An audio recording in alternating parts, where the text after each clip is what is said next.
I was shot in the center of my chest. It was the best thing that ever happened to me, you know.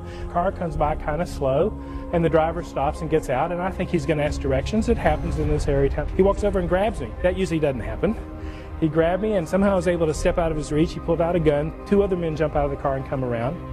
And it's funny what your mind does in these moments, because I immediately started thinking about when I was a kid and they used to get beat up sneaking home from school. And I thought, wow, this hadn't happened in a long time.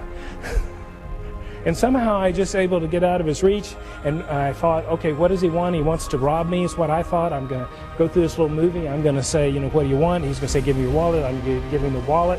And that's about as far as I got in my little movie. And I said, what do you want? And he just smiled and shot me. He shot me with a .38, which is a pretty good-sized bullet. Hit me in the center of my chest. Now, the miracles are that the bullet stuck in the sternum. It didn't enter my body. It grabbed my shirt and spun the material in my shirt and created wadding around the bullet, and I didn't bleed at all.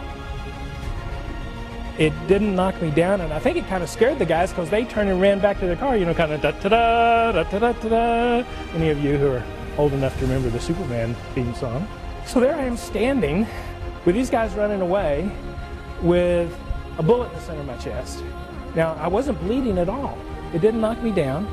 But I knew I needed help. So I turned and went to the first house with the light on. I knocked on the door, and I said, I think I've been shot. He said, come in.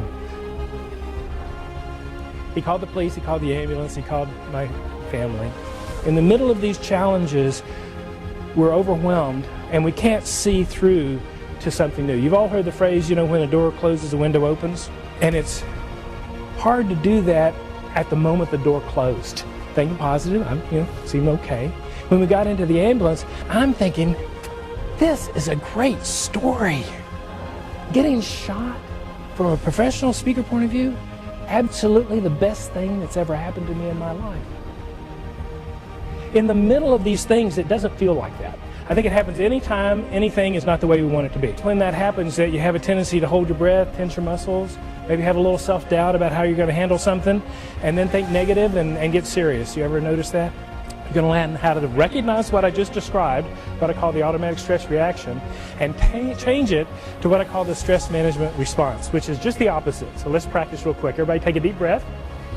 And on the out breath, relax. And then actually smile for no reason. So let's practice that. Everybody smile for no reason. Now, while you're smiling, keep doing it. Now, while you're smiling, try to feel bad. Can't do it. Doesn't work. There's differences happening in the brain when you actually put a smile on. We tend to wait for the emotion to have the smile, but you can actually do it the other way around.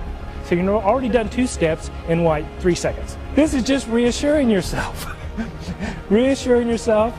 I've been practicing what I was just talking to you about for years before this happened. So I'm automatically, just out of habit, breathing, relaxing, reassuring myself. Then think positive.